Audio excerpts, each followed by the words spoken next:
Assalamualaikum warahmatullahi wabarakatuh. Innal hamdalillah wassalatu wassalamu ala Rasulillah wa ala alihi wa ashabihi wa mawalah wa la haula wa la quwata illa billah amma ba'du. Alhamdulillah, para bapak dan para ibu jamaah sekalian rahimani wa rahimakumullah. Insyaallah kita kembali melanjutkan pembahasan kita mengambil faedah dari risalah Al-Usul Ats-Tsalatsah yang menjelaskan tentang 3 prinsip yang wajib kita ketahui semuanya sebagai seorang muslim, karena 3 masalah inilah yang akan ditanyakan oleh 2 malaikat ketika kita di alam barzakh, yaitu prinsip mengenal Allah Subhanahu wa taala, prinsip mengenal dinul Islam bil adillah, mengenal agama Islam dengan dalil-dalilnya, dan prinsip mengenal Rasulullah sallallahu alaihi wasallam. Karena pertanyaan malaikat, man rabbuk wa ma dinuk wa man nabiyyuk, siapakah Rabb yang kamu sembah, apa agama yang kamu anut, dan siapa nabi yang diutus ke tengah-tengah kalian. Bapak sekalian, seperti yang telah kita selalu sampaikan, bahwa beliau sebelum masuk pada pembahasan 3 prinsip ini, beliau mengawali dengan beberapa mukadimah penting. Yang pertama tentang arba'u masail, 4 permasalahan yang akan mengeluarkan seorang dari kerugian hidup, atau yang akan menjadikan hidup seorang dia sukses, beruntung, keluar dari segala bentuk kerugian.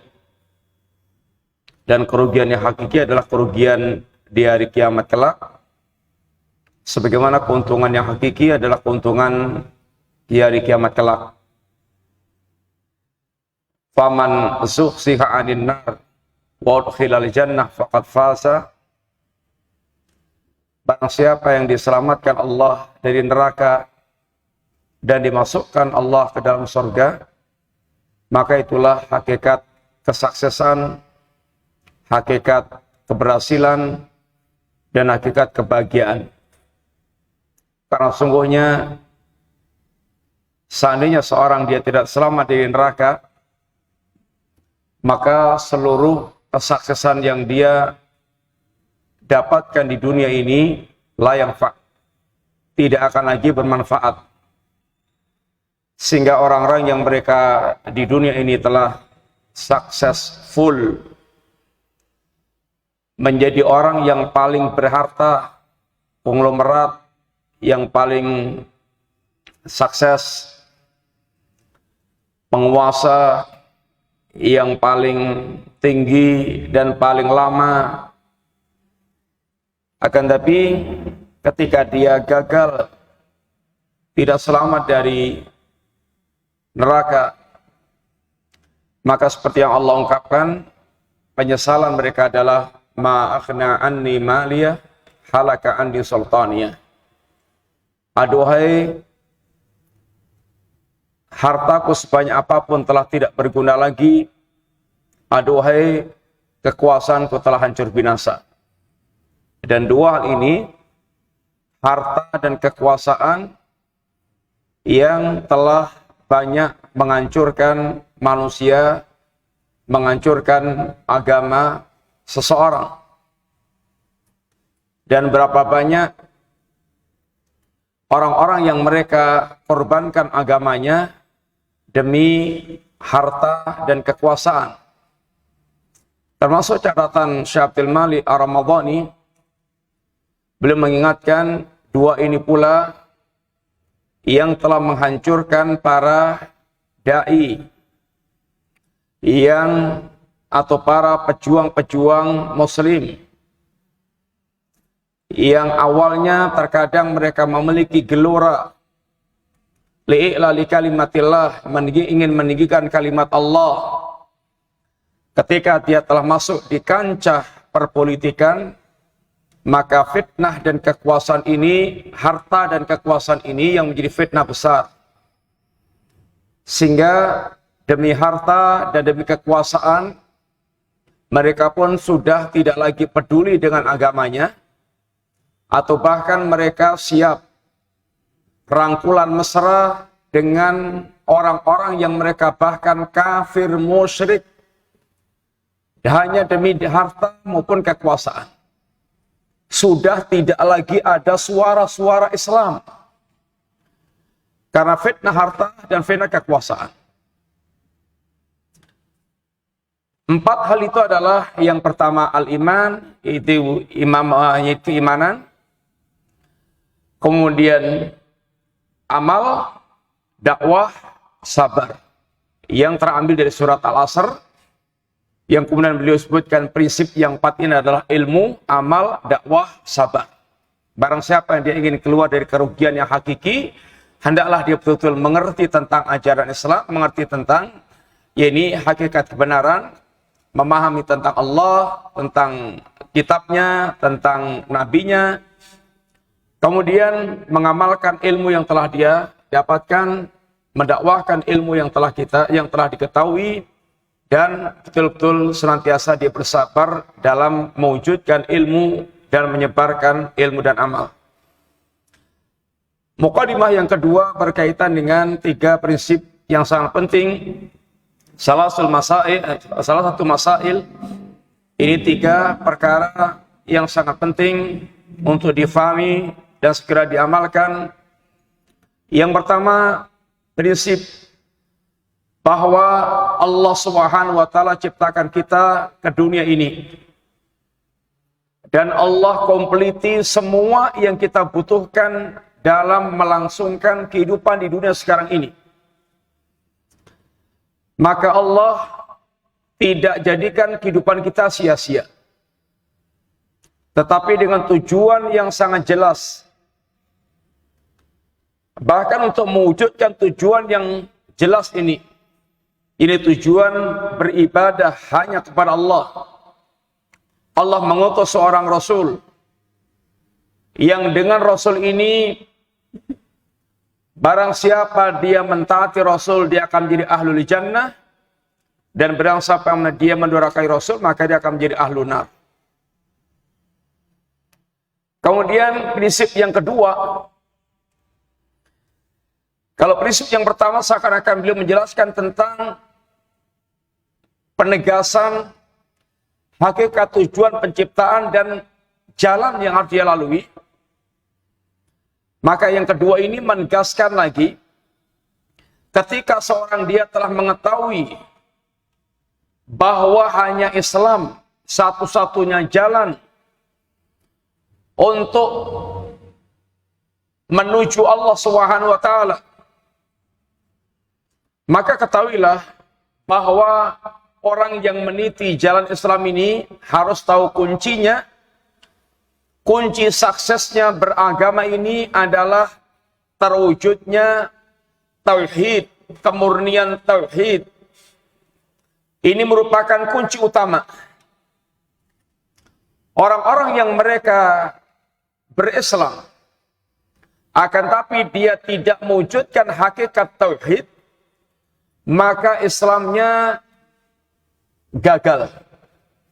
Karena dia tidak akan mendapatkan faedah dari amalan apapun yang dia lakukan apabila dia terjatuh dalam kesyirikan. Kemudian yang ketiga, penegasan tentang prinsip tauhid. Hakikat tauhid adalah terwujudnya al-wala wal bara, kemana dia memberikan loyalitas dan kepada siapa dia berikan sikap bara'ah, kebencian, dan berlepas diri. Kemudian mukadimah yang ketiga berkaitan dengan hakikat Mila Ibrahim.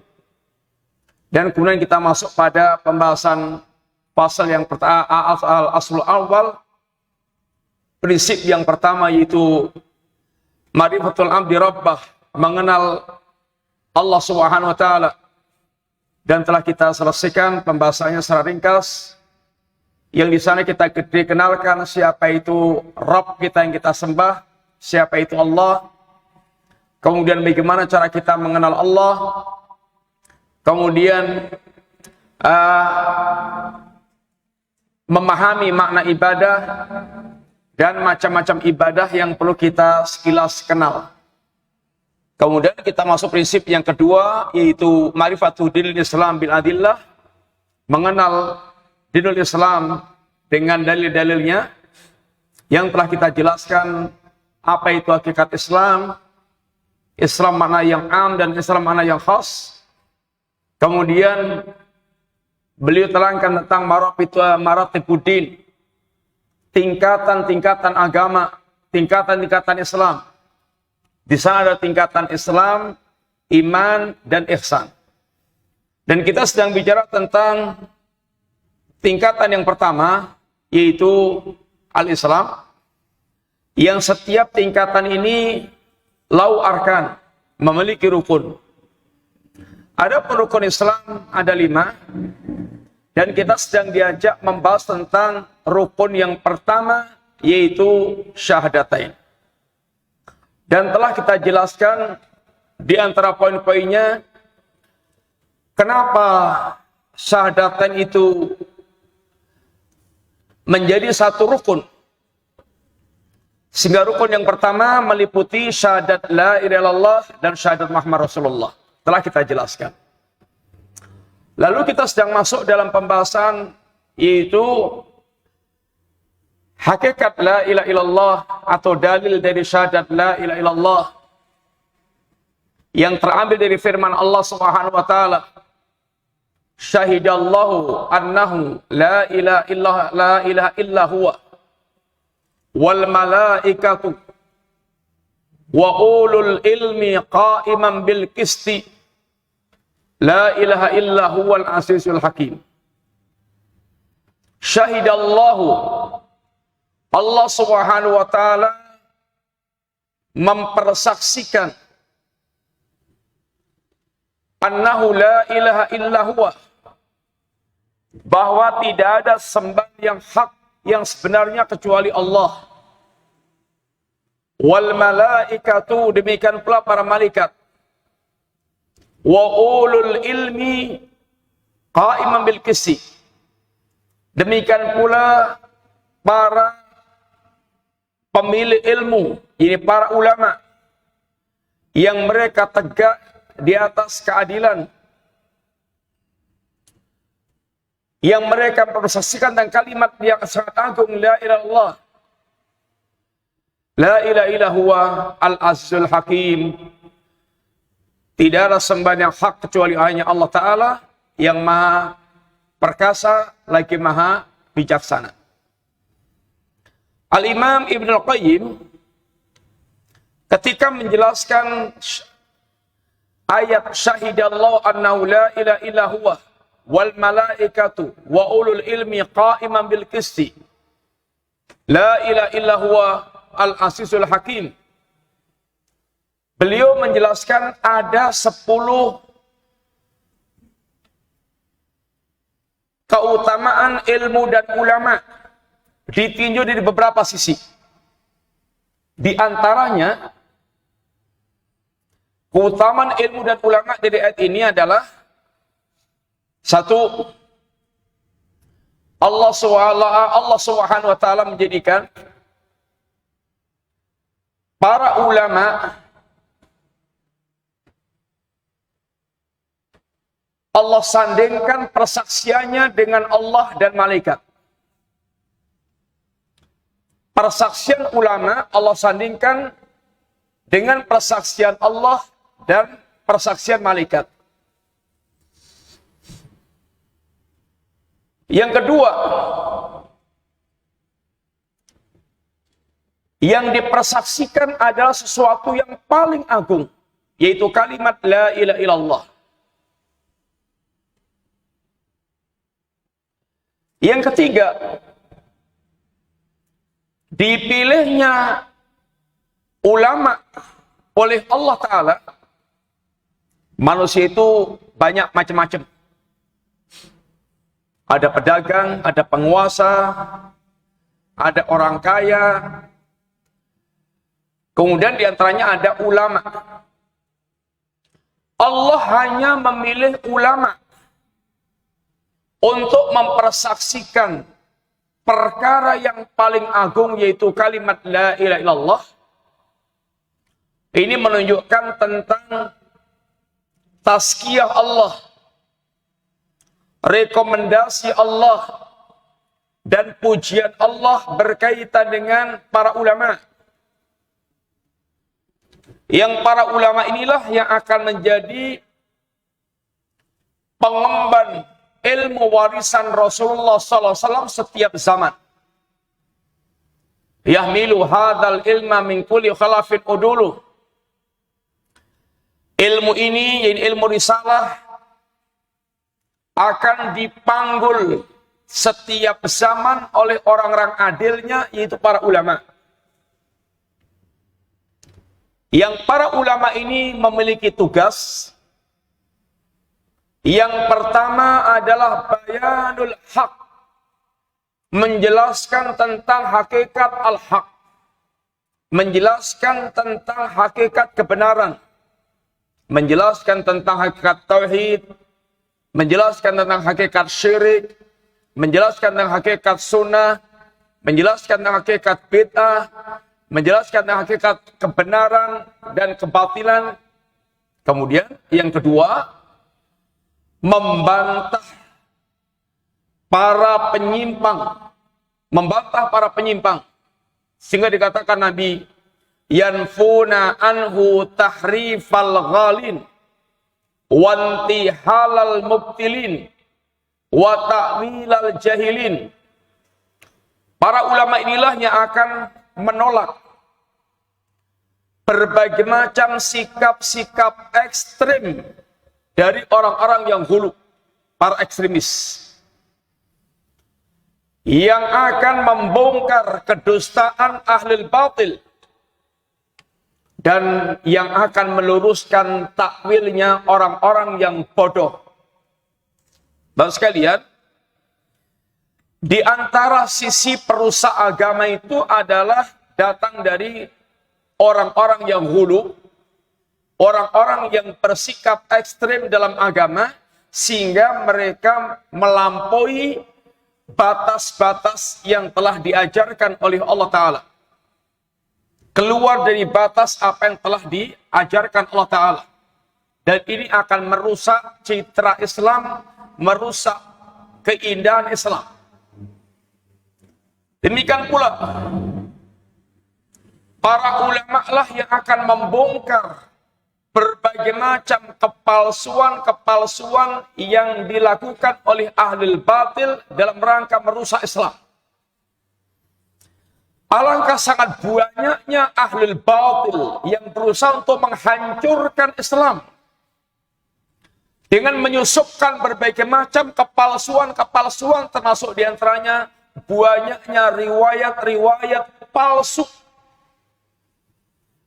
Sebagaimana persaksian sejarah, sehingga para ulama dengan taufik dari Allah Subhanahu wa taala bagaimana memilihkan untuk kita memilah-milah riwayat yang sahih, riwayat yang palsu. Ini semuanya membutuhkan perjuangan yang sangat berat. Dan itu hanya bisa dilakukan oleh para ulama. Sehingga dikatakan para ulama adalah mujahid kelas khusus. Kalau ngongkang senjata untuk menghadapi musuh, itu bisa dilakukan oleh orang yang alim maupun orang yang tidak paham agama. orang awam bisa ini ngongkang senjata untuk menghadapi para musuh. Tapi kalau membongkar syubhatnya ahlul batil, menghadapi ahlul batil itu tidak akan bisa dilakukan kecuali hanya oleh para ulama. Musuh yang akan menghancurkan Islam ini, yang menebar syubhat dan kebatilan, itu tidak akan bisa dihadapi kecuali oleh para ulama. Sehingga para ulama adalah mujahid kelas khusus. Kawan sekalian, malam hari ini kita akan melanjutkan pembahasan kita. Kita masuk pada perkataan beliau, wa tafsiruha alladhi yuwaddihuha. Adapun tafsir dari kalimat la ilaha illallah yang akan memperjelas makna kalimat la ilaha illallah yang telah beliau terangkan sebelumnya. Sebelumnya kemarin kita telah sampaikan pembahasan yang beliau bawakan tentang kalimat la ilaha illallah. Bahwasanya kalimat ini la ilaha illallah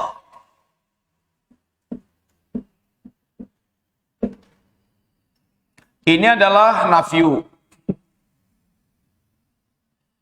Kemudian ini adalah isbat.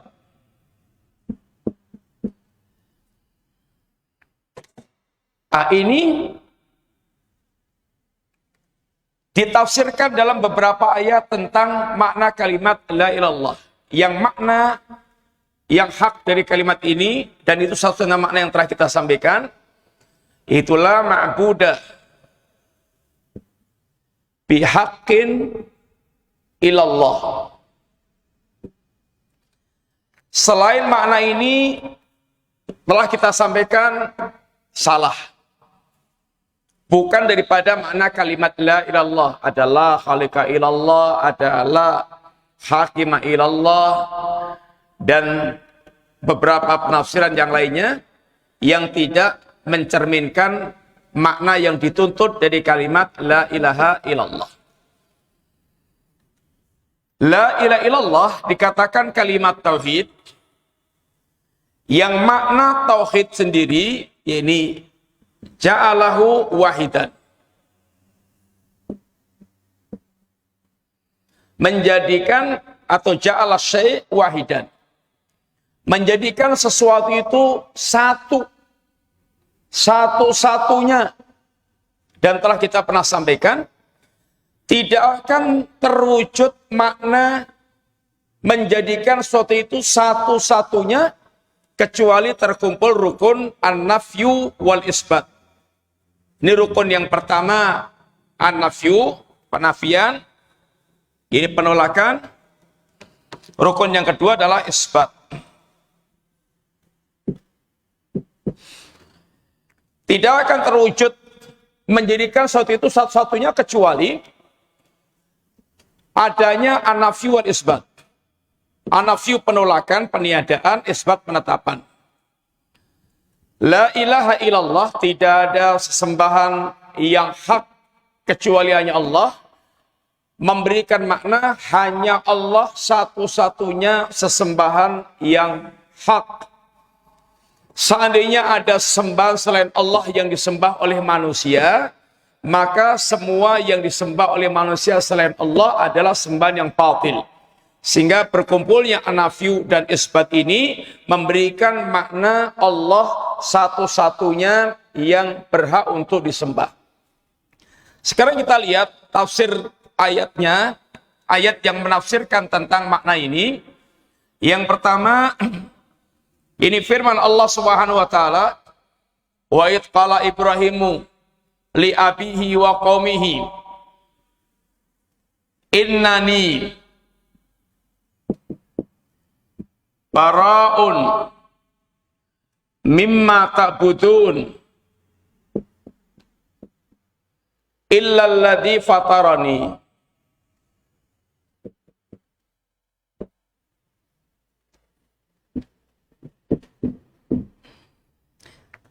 Dan ingatlah ketika Nabiullah Ibrahim alaihissalatu wassalam mengatakan kepada ayahnya dan kepada kaumnya. Bapak sekalian, Nabiullah Ibrahim Allah jadikan percontohan buat kita. Qad kanat lakum uswatun hasanatun fi Ibrahim. Sungguh telah ada contoh yang terbaik pada pribadi Nabiullah Ibrahim alaihissalatu wassalam. Dan kita diperintahkan Allah untuk mengikuti millah Ibrahim. Wattabi millata Ibrahim. Ikutilah millah Nabiullah Ibrahim. Apa yang antum pernah ikhwan tentang Nabiullah Ibrahim? Yang pernah antum dengar? Nabiullah Ibrahim apa di antaranya untuk kenal? Satu atau gelarnya? Imamul Muwahhidin. Apa artinya? Imamnya ahli tauhid. Karena sangat besarnya perkara Nabiullah Ibrahim yang berkaitan dengan tauhid. Sangat kentalnya nuansa tauhid yang dilakukan Nabiullah Ibrahim alaihissalatu wassalam. Nabiullah Ibrahim mendakwai ayahnya, mendakwai rajanya, mendakwai kaumnya, yang semuanya membawa risiko berat. Ketika Nabiullah Ibrahim mendakwai ayahnya, sudah dengan sopan santun, sudah dengan tata krama yang sangat lembut, yang sangat penuh dengan penghormatan, tetapi sampai kemudian sikap sang ayah kepada Nabiullah Ibrahim, la arjumannak. Ya Ibrahim, kalau kamu nggak berhenti ngajak saya, kamu akan saya berengkolang, sama akan saya rajam. Wahjurni malian, minta maaf, bahasa Jawanya itu minggato. Dan pergilah kamu dari saya dalam waktu yang lama. Sehingga Nabiullah Ibrahim diusir oleh ayah sendiri dan dihardik oleh ayah sendiri. Ibaratnya kalau orang Jawa bilang sekelangan dok siji rapopo. Ketika Nabiullah Ibrahim mendakwai rajanya dan kaumnya, sampai pada kemudian resiko mereka bersepakat untuk membakar hidup-hidup Nabiullah Ibrahim, sampai semua manusia diperintahkan mengumpulkan kayu bakar. Saking besarnya kayu bakar yang terkumpul, untuk melemparkan Nabiullah Ibrahim tidak bisa jarak dekat, jarak jauh, sehingga pakai manjani. Karena besarnya kobaran api.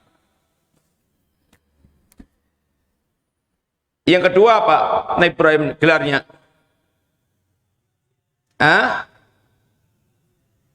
Khalilur Rahman. Apa artinya ikhwan? Kekasih Allah yang Maha Rahman. Allah hanya mengambil dua orang sebagai Khalil. Khalil itu kecintaan yang paling puncak. Habibullah dengan Khalilullah itu gimana? Khalilullah, Habibullah, kita semuanya adalah kecintaan Allah Ta'ala. Orang-orang mukmin semuanya kecintaan Allah Ta'ala. Tetapi kalau Khalilullah hanya dua, yaitu Rasulullah SAW dan Nabiullah Ibrahim alaihissalam.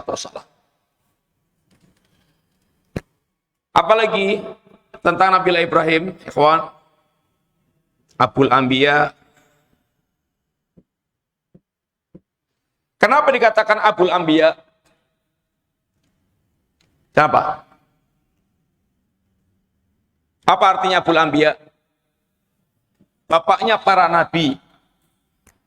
Dari Ibrahim turun siapa, ikhwan? Ismail.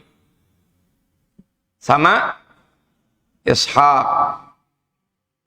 Terus dari Ismail turun siapa? Ini Rasulullah SAW. Terus dari Ishak turun Yakub. Dari Yakub turun anak 12. Yakub itu nama lainnya adalah Israel. Sehingga anak-anak Yakub dikatakan Bani Israel. Dari sini turun sangat banyak nabi-nabi, maka Nabi Ibrahim dikenal dengan istilah Abul Anbiya karena dari keturunannya turun banyak banget nabi-nabi dan para rasul. Ini sekilas tentang Nabiullah Ibrahim alaihissalatu wassalam. Ketika Nabiullah Ibrahim mengatakan kepada ayah dan kaumnya, apa perkataannya itu? Innani bara'um mimma ta'budun illalladzi fatarani. Ini tafsir tauhidnya mana? Yang berkaitan tafsir kalimat la ilaha illallah. Kita kembali, la ilaha illallah itu rukunnya an-nafyu wal isbat. Ayat yang menjelaskan bahwa kalimat tauhid menuntut an-nafyu wal isbat, kalau dalam ayat ini mana? Innani bara'u mimma ta'budun, ini adalah nafyu. Ini adalah nafyu. Illallati fatarani, ini adalah isbat.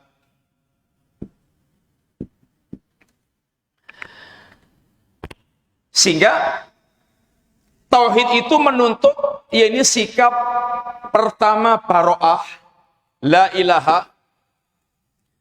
Baro' itu di dalamnya kalimat baro' ini ada makna al-adawah atau al-bughdu. Al-bughdu. Kemudian al-bughdu. Bughdu pakai dhat, pakai dhat. Kemudian al-bughdu ini ain dal, ini ghain dhat. Kemudian al-adawah. Ini dalam kalimat baro itu ada makna-makna ini. Al-bughdu, kebencian. Al-bughdu, sikap jauh. Al-adawah, sikap permusuhan. Sehingga dalam sikap baro'ah ini ada rasa kebencian, sikap ini jauh, dan sikap al-adawah memusuhi. Kenapa? Ya karena memang itu tuntutan iman begitu. Nabi katakan, man ahabba lillah wa abghadha lillah wa a'ta lillah wa mana'a lillah faqad istakmalal iman. Barang siapa yang dia mencintai karena Allah, membenci karena Allah, memberi karena Allah, tidak memberi karena Allah, maka telah sempurna iman. Syirik dibenci atau dicintai oleh Allah Ta'ala, ikhwan? Syirik dibenci atau dicintai Allah Ta'ala? Kalau syirik itu dibenci oleh Allah, maka wajib kita untuk membenci syirik. Bukan malah diucapkan selamat, bukan malah kemudian disangkuyung, bukan malah kemudian disubyo-subyo. Dan wajib kita untuk menjauhkan diri dari segala bentuk syirik dan para pelaku syirik. Syirik dimusuhi oleh Allah atau tidak? Dimusuhi. Maka seorang ahli tauhid juga wajib untuk dia mengadakan permusuhan kepada syirik dan para pelaku syirik. Sampai Nabiullah Ibrahim, bagaimana menegaskan ketegasannya berkaitan dengan masalah tauhid dan terhadap syirik ini, ayat yang sering dibawakan para ulama dalam menjelaskan sikap bara'ah. Qad kanat lakum uswatun hasanatun fi Ibrahim walladzina ma'ahu. Dan sungguh telah ada pada diri Nabiullah Ibrahim uswatun hasanatun, contoh yang baik. Dan ini juga sikapnya para nabi yang bersama dengan Nabiullah Ibrahim. Apa itu? Qalu, ketika mereka mengatakan, inna bura'a'u minkum wa mimma ta'buduna min dunillah kafarna bikum wa bada bainana wa bainakumul adatu wal baghdau abadan hatta tu'minu billahi wahdah. Kata Ibrahim dan para nabi yang lain juga, apa penegasannya? Sesungguhnya kami berlepas diri dari kalian semuanya. Barok. Ini innani bara'um, ini inna bura'a'u minkum wa mimma ta'buduna min dunillah. Kami semuanya adalah orang-orang yang benci kepada syirik dan apa yang kalian sembah selain Allah Subhanahu wa taala. Kafarna bikum, kami ingkari kalian. Kami ingkari kalian. Sehingga dalam hatinya itu ada pengingkaran. Kalau orang-orang yang mereka mengucapkan selamat atau bahkan ikut bersama-sama merayakannya, ada enggak kira-kira kebencian dan pengingkaran? Ada enggak dalam hatinya kira-kira kebencian dan pengingkaran? Sulit dibayangkan orang yang mengucapkan selamat, kemudian juga apalagi ikut membaur, ada unsur kebencian, ada unsur sikap permusuhan. Nabi Ibrahim menegaskan lagi, wa bada bainana wa bainakumul adawatu wal baghdau abadan. Dan jelas gamblang cetok antara kami dan antara kalian wahai orang musyrik ada permusuhan dan kebencian. Antara kami yang menyembah Allah dan kalian yang menyembah selain Allah ada permusuhan dan ada kebencian. Diterangkan para ulama. Kenapa Allah mendahulukan al-adawah? Ini wa bada bainana wa bainakumul adawatu wal baghdau abadan. Al-adawah dulu baru al-baghdau. Terkadang ada orang yang mereka ini membenci tapi enggak memusuhi. Kewajibannya adalah memusuhi setelah ada kebencian. Sehingga memusuhi kesyirikan dan para pelaku syirik ini adalah tuntutan dari orang yang mereka mentauhidkan Allah Subhanahu wa taala. Kapan akan berakhir sikap membenci dan memusuhi itu? Hatta tu'minu billahi wahdah, akan berlangsung selamanya sampai batasnya kapan? Sampai kalian hanya beriman kepada Allah semata. Ini adalah, karena tugas pokok seorang mukmin adalah bagaimana mewujudkan kalimat la ilaha illallah.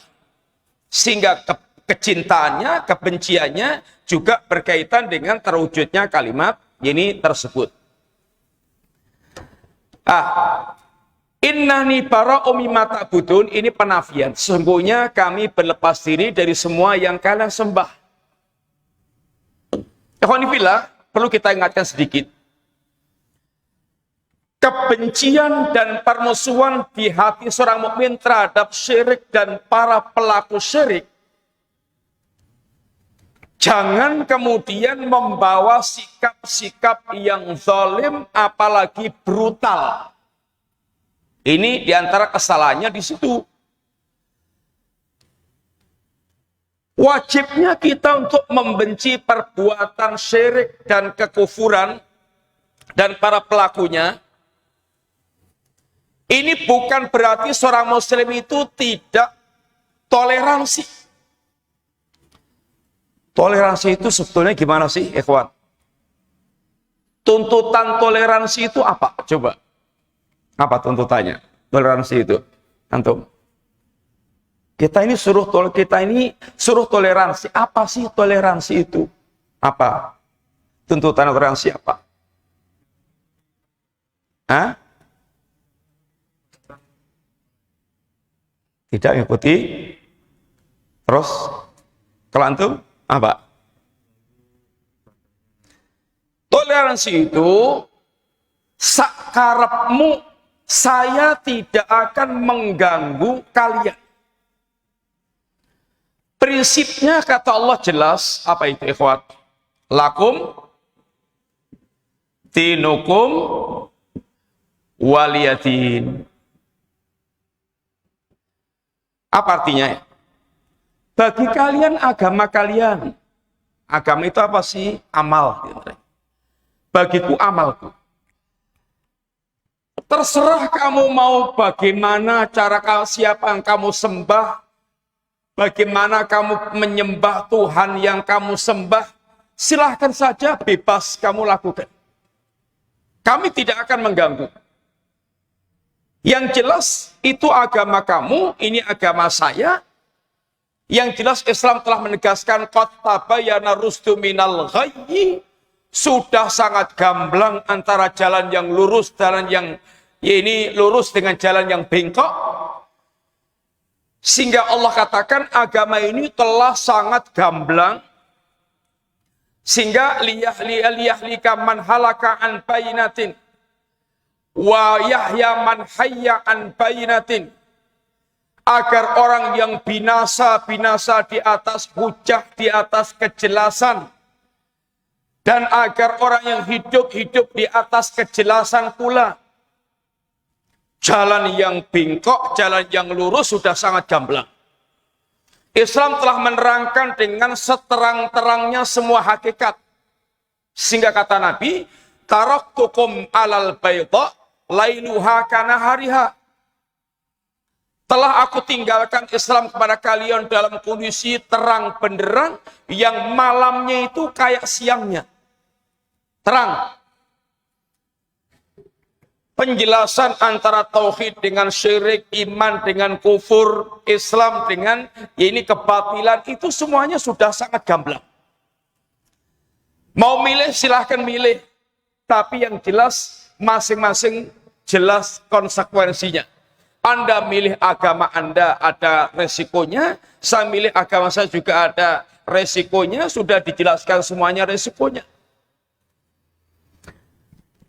Sehingga kerasnya hati seorang mukmin terhadap kekafiran dan kesyirikan bukan berarti tidak toleransi. Yang menjadi masalah itu seperti yang Allah katakan, walan tarda'an kal yahudu walan nasara hatta tattabi'a millatahum.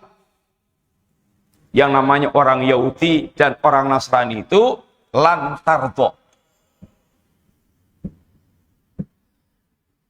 Apa artinya lan tardha, Ivan? Kalau dalam bahasa Jawa itu sakjek dumlek, tahu enggak? Sakjek dumlek. Mbok sampai ada beling bosok. Selamanya yang namanya orang Yahudi dan Nasrani itu mereka tidak akan pernah ridha kepada kalian wahai orang mukmin sampai kapan? Hatta tattabi'a millatahum. Hatta tattabi'a millatahum. Sampai kalian ikut milah mereka, tradisi mereka. Enggak perlu masuk agama mereka. Ikut tata cara mereka. Sehingga yang diinginkan toleransi itu toleransi yang kebablasan. Suruh ikut campur, suruh bareng-bareng, suruh ngucapin selamat, suruh ya kelihatan guyup rukun. Kalau toleransi yang kayak gitu, itu sudah pernah ditawarkan Abu Jahal kepada Nabi SAW. Orang-orang Quraisy, Muhammad, gini aja lah. Kami tak nyembah sesembahan kamu setahun. Kamu nyembah sesembahanku setahun. Kalau dalam sesembahanku, dalam agamaku ada kebaikan, kamu sudah mengambil. Kalau dalam agama ada kebaikan, aku sudah mengambil. Kira-kira tawarannya bagus nggak? Hah? Di masyarakat bagus nggak? Ya sangat bagus. Kotok ya okes guyup rukun sudah nggak usah ada saling kebencian, bareng-bareng aja semuanya. Tapi Allah turunkan ayat yang ibaratnya kayak sambar meledek. Qul ya ayyuhal kafirun la a'budu ma ta'budun wala antum abiduna ma'bud wala ana abidu ma'abattum wala antum abiduna ma'bud lakum dinukum waliyati. Wahai orang yang kafir, wahai orang yang tidak mau diajak untuk berislam, namanya kafir. Yang tidak mau diajak untuk berislam, namanya kafir. Kalau kamu tidak mau masuk ke dalam agama Islam, saya tidak akan pernah mau menyembah apa yang kamu sembah. Demikian pula kamu tidak akan pernah menyembah apa yang aku sembah. Sampai pada ayat yang terakhir, agamamu yonggonmu dewe, saya juga punya agama sendiri. Sehingga lakum dinukum waliyatin. Silahkan kalian musyrik dengan kesyirikan kalian, saya tak bertauhid dengan tauhid saya. Dan jangan berusaha untuk menyeret-nyeret saya kepada, memaksa saya untuk jadi musyrik, sebagaimana Islam tidak memaksa kalian untuk masuk Islam. Islam hanya menjelaskan kepada kalian. Silahkan dipikirkan dengan akal kalian, dengan hati nurani kalian. Kalau cocok silahkan masuk, kalau nggak cocok ya silahkan kufur. Yang jelas Allah sudah terangkan dengan sangat gamblang. Sehingga biar orang yang binasa itu binasa di atas kejelasan masalah, orang yang pengen hidup juga hidup di atas ilmu. Sehingga Islam itu terang benderang. Kalau menjelaskan hakikat perkara terang benderang. Tidak ada yang samar dalam agama kita. Hanya akan ada orang-orang yang membuat samar, namanya ahlus syubhat. Atau Nabi katakan namanya para dai-dai penyesat. Du'atun ala abwabi jahannam. Dai-dai, tapi kata Nabi, dai-dai, tapi berdirinya itu bukan di pintu surga, berdirinya di pintu neraka. Yang kalau mereka manusia memenuhi panggilan dia, akan nyemplung ke dalam neraka. Pakai peci, pakai jubah, atau pakai koko, tapi seruannya kepada syirik, persamaan agama, kemudian kepada berbagai macam penyimpangan, malah mengkaburkan hakikat ajaran Islam. Sehingga ayat ini, innani bara'u mimma ta'budun illallati fatarani, ini adalah isinya nafi pada kalimat mana? Innani bara'u mimma ta'budun. Isbatnya mana? Illallati fatarani, kecuali zat yang menciptakanku. Kau sekalian, kenapa tidak ilallah gitu aja? Kok illallati fatarani, kok tidak ilallah? Kira-kira kenapa kira-kira?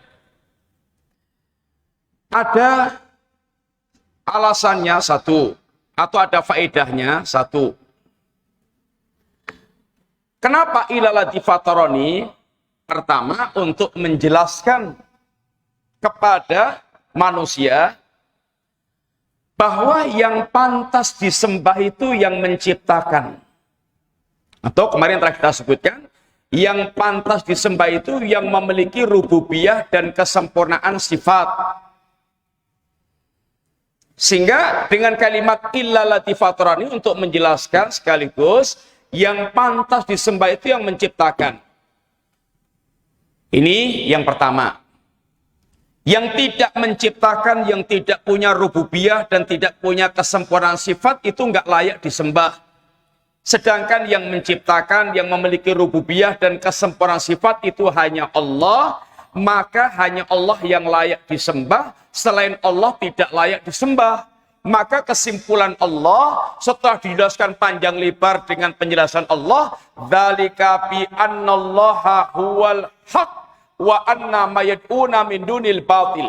Yang demikian itu karena Allah adalah sembahan yang hak dan selain Allah adalah sembahan yang batil. Yang kedua, kenapa ilalati fataroni? Untuk membantah orang-orang musyrikin sekaligus bahwa yang kalian sembah itu tidak menciptakan, maka tidak pantas untuk disembah. Yang kalian sembah itu orang musyrik tidak menciptakan, maka tidak layak untuk disembah. Ini diantara yang ungkapan oleh para ulama kita, kenapa pakai ilallati fataroni kok tidak langsung ilallah. Ada faedah yang dijelaskan, diantaranya yang pertama apa tadi?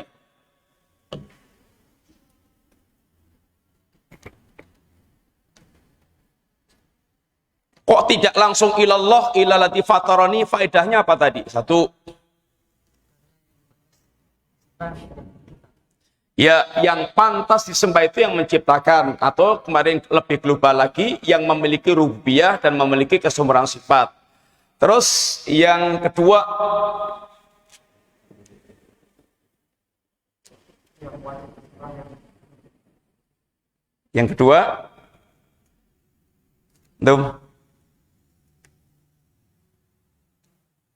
tadi ada dua faedah. Kenapa kok tidak ilallah, kok ilalati fataroni? Yang pertama, yang kedua. Yang kedua apa?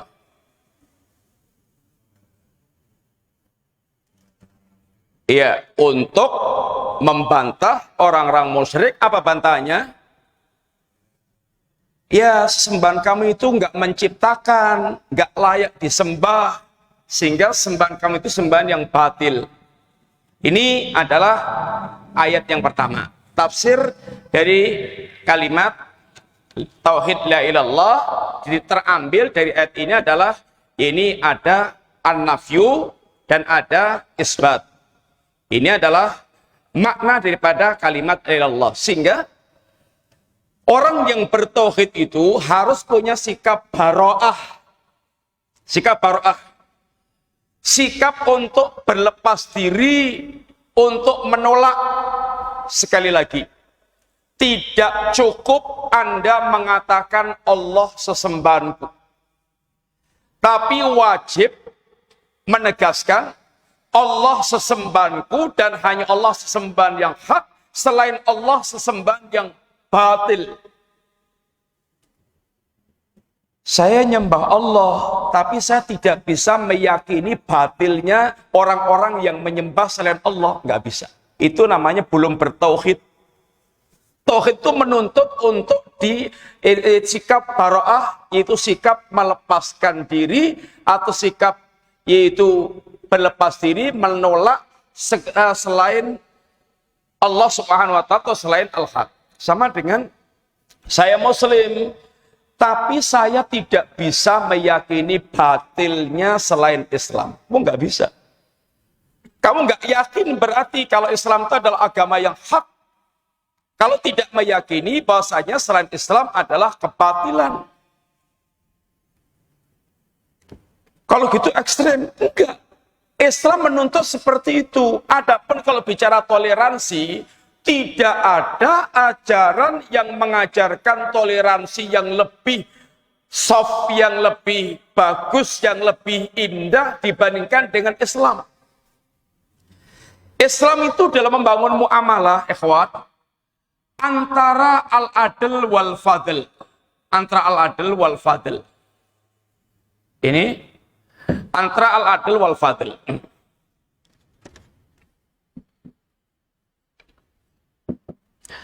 Islam itu mengajarkan kita dalam bangun muamalah itu antara al-adl wal fadl. Berbuat adil, lawan daripada zalim. Tidak boleh kita ini zalim. Tidak boleh kita ini zalim. Walaupun zalim kepada orang kafir nggak boleh. Harus adil. Itu ketetapan Allah Subhanahu wa taala. Sehingga walaupun ada orang kafir, bahkan orang kafir yang memusuhi Anda, tidak boleh Anda zalim. Sehingga Islam mengajarkan keadilan dan al-fadl dan keutamaan. Sikap di atas keadilan. Kalau orang mentempeleng Anda tempeleng tempeleng balik, adil. Tapi kalau dia berbuat jelek, Anda kemudian maafkan, itu adalah keutamaan. Ini yang diajarkan oleh Islam dalam masalah muamalah. Sehingga tidak dikenal Islam menebarkan teror, menteror walaupun orang kafir dan menteror manusia. Sehingga Islam itu memberikan rasa aman dan keadilan kepada manusia. Apalagi teror bom. Islam mengajarkan ini al-imanu bid'un wa sab'una syubbah fa'alaha qaulu la ilaha illallah wa atnaha imatatul adha anit thariq. Iman itu ada 70 sekian cabang, yang paling tingginya adalah ucapan kalimat la ilaha illallah, yang paling rendahnya menyingkirkan gangguan yang ada di jalan. Para ulama sering terjemahkan menyingkirkan duri yang di jalan. Kalau ada duri yang kalau orang lewat bisa nginjek dan kemudian kesakitan, itu kalau disingkirkan itu termasuk amal iman. Ada kulit pisang, kalau orang lewat kekinjek, bisa kepleset, bisa jeduk kepalanya, itu disingkirkan, itu adalah iman. Ada oli di jalan, kalau orang lewat bisa meleset juga, antum bersihkan, ini adalah amal iman. Ada lubang di jalan, kalau orang lewat bisa jedok, bisa kemudian celaka, antum tutup, ini adalah amal iman. Supaya orang tidak ini terancam dan tidak yaitu mendapatkan malapetaka atau kesusahan. Kalau duri aja suruh disingkirkan dan itu merupakan keimanan, apalagi Islam kemudian membolehkan teror bom.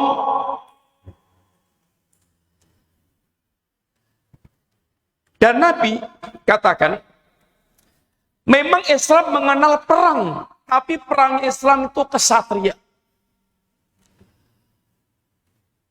Sehingga kepada orang kafir tidak setiap sembarang orang kafir kemudian boleh kita perangi. Sehingga kata Nabi, man qatala mu'ahadan lam yarih raihatal jannah. Barang siapa memerangi atau membunuh kafir mu'ahad. Kafir itu ada macam-macam, ada kafir dhimmi, kafir mu'ahad, kafir musta'man, ada kafir harbi. Di antara jenis kafir-kafir ini yang boleh kita perangi hanya satu, kafir harbi. Kafir yang statusnya memang sedang perang dengan muslimin. Kalau kafir yang sedang ada perjanjian, kafir yang dalam perlindungan kaum muslimin, jaminan keamanan, tidak boleh kita perangi. Sehingga tidak sembarangan orang mengatakan jihad asal membunuh orang kafir. Tidak demikian. Sehingga jangan dicampur antara toleransi dengan sikap baro'ah. Sekarang ayat yang kedua yang beliau bawakan. Untuk melihat di situ, bagaimana ayatnya, ikhwan? Qul ya ahlal kitab, ta'alau ila kalimatin sawa bainana wa bainakum. Ta'alau ila kalimatin sawa.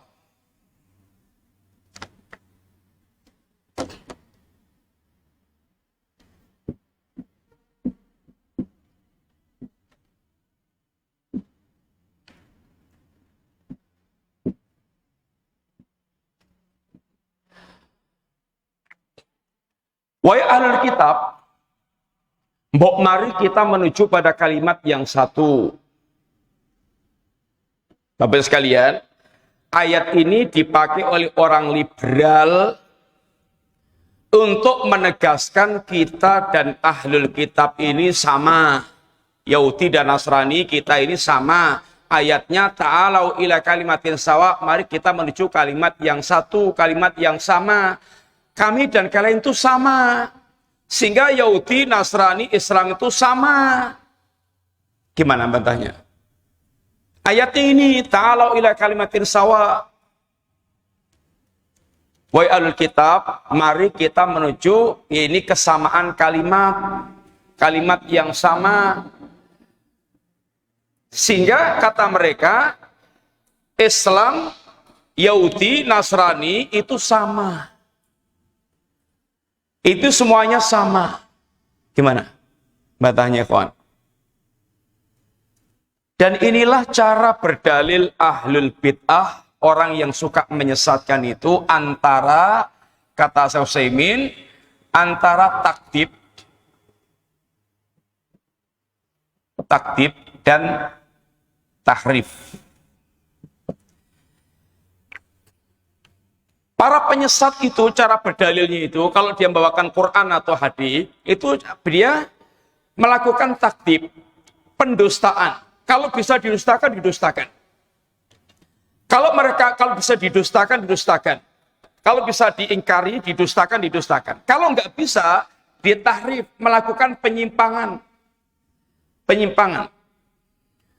Cara berdalil seperti ini, itu namanya termasuk dia melakukan kedustaan dengan cara dia memotong-motong ayat atau menyembunyikan ayat yang seutuhnya. Sekaligus dia melakukan tahrif, penyimpangan makna.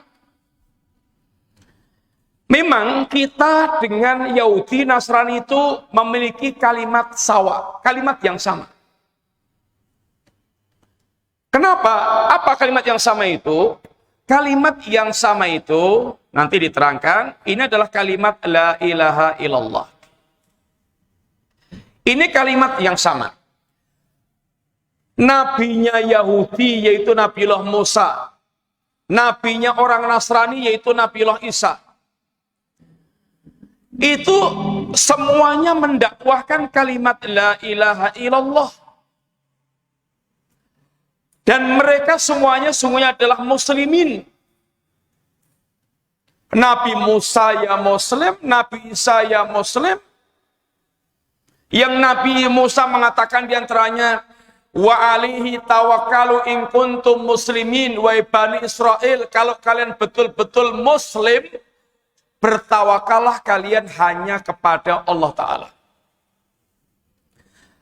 Nabiullah Isa, pengikutnya namanya Hawari, menegaskan, washhad bi anna muslimun, saksikan kami adalah kaum muslimin.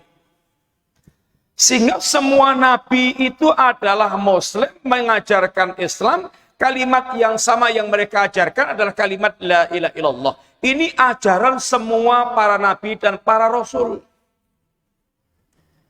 Sehingga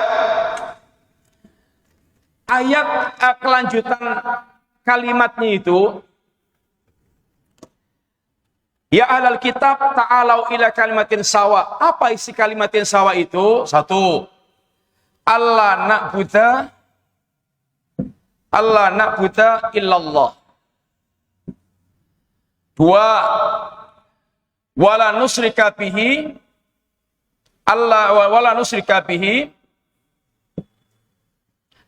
syai'an. Tiga, wala yattakhidhu ba'duna ba'dan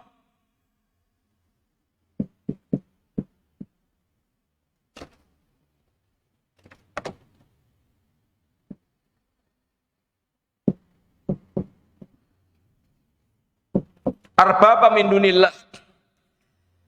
Ini kalimatun sawa. Apa isinya kalimatun sawa ini? Allah na'budu ilallah. Jangan sekali-kali kita menyembah kecuali hanya kepada Allah. Wala nusyrika bi syai'an, dan jangan sekali-kali kita menyekutukan Allah dengan apapun dan siapapun. Wala yattakhidhu ba'duna ba'dan arbaba min dunillah, jangan diantara kita saling menjadikan sesembahan satu dengan yang lainnya. Prakteknya apa di sini? Tahlil dan tahrim, menghalalkan yang Allah haramkan, mengharamkan yang Allah halalkan, seperti dalam ayat yang Allah katakan ittakhadhu ahbarahum wa ruhbanahum arbaba min dunillah. Mereka orang Yahudi dan Nasrani telah menjadikan para ulama mereka dan para pendeta mereka sebagai rob-rob sembah selain Allah. Kata Adi bin Hatim, mantan Nasrani, ya Rasulullah, kami dulu nggak pernah nyembah pendeta kami.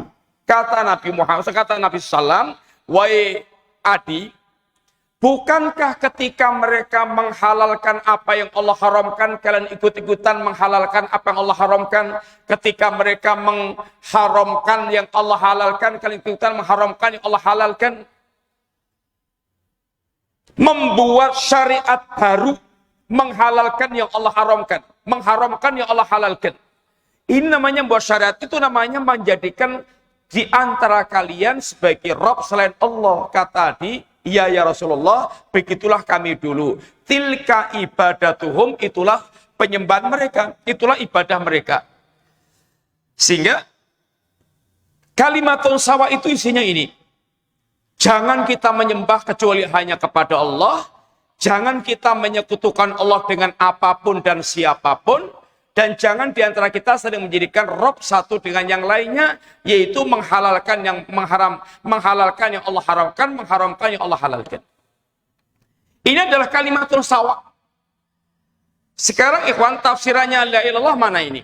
Mana nafinya, mana isbatnya? Mana nafinya ini? Nafinya yang ini. Ini atau ini? Yang ini. Ini isbat. Ini sedang menafsirkan kalimat ya Allah ayat ini. Terus tafsiran nafinya mana? Isbatnya mana? Yang mana? Allah na'budu ilallah, ini adalah isbat. Kita hanya menyembah Allah Subhanahu wa taala semata. Ya. Terus Allah nusyrika wa la nusyrika bi syai'an, dan jangan sampai kita menyekutukan Allah dengan apapun. Ini adalah penafian. Jangan musyrik, sembahlah hanya Allah saja. Sehingga ayat ini menafsirkan kalimat la ilaha illallah. Ini dua ayat ikhwan yang dibawakan oleh beliau sebagai tafsir yang menjelaskan tentang makna kalimat la ilallah yang telah beliau bawakan kemarin. Dengan dua ayat ini, yang ayat yang lainnya juga sangat banyak, tetapi diantaranya dua ayat ini menjelaskan untuk sekedar nukilan menjelaskan tentang tafsiran makna kalimat ilallah yang terdiri dari nafi dan isbat. Demikian, terus sekalian kita cukupkan dulu, mudah-mudahan manfaat. Kita akhiri kajian kita, insyaallah kita lanjutkan pada pesan akan datang. Nillah, terima kasih banyak. Segala kurang kita maaf. Wassalamualaikum warahmatullahi wabarakatuh. Subhanakallahumma wa bihamdika asyhadu an la ilaha illa anta astaghfiruka wa atubu ilaik. Assalamualaikum warahmatullahi wabarakatuh.